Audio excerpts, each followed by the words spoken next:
这是我用普通的料898再去用来解说的对拉窗，所以你不用在意它铝料的美丑和五金的美丑哈。我在两窗对拉窗的钩料内外扇的钩料的外侧设计了一个外中柱，中间有一个可回弹的压迫块，哦。外中柱还有内外扇的力料哦，可以料不需要大师，可以内套钢骨强化它的结构，可以让铝材坚硬又美观。因为有外中柱的设计，所以我们的铝窗就只能全内拆及全内装，安全。还在于一般的横拉窗，它的漏水及噪音的进来都是从下面的透空部，我称它为透空部，及上面的透空部，还有中间胶条正负风压拉扯都从侧面漏水。我设计了一个封盖，上面有吸铁，在窗户的底座可粘制2片铁片或者一个螺帽做固定。这个我设计的活动盖板上面有吸铁，前后有胶条，套上后下压或者上螺丝，上面的话一样，套上后上压吸铁会吸住，或者以螺丝固定。套上之后，靠近室内的内扇窗就没办法拉动，只能以外侧窗做开启。不过你不用担心说拉起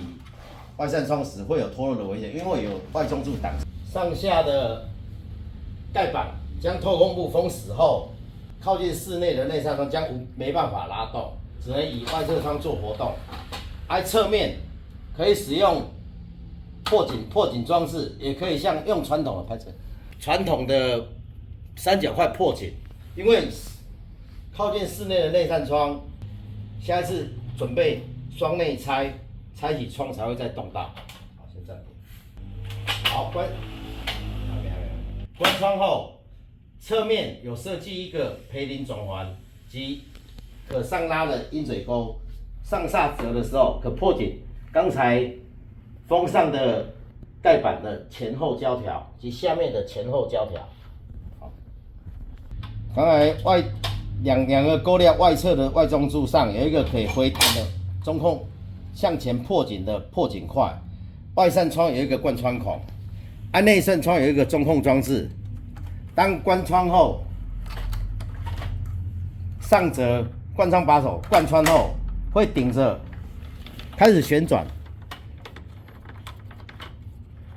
刚才的破紧装置会往前破紧。第一，先破紧两窗钩料的中间的胶条，做破紧的动作，像夹心面包，因为前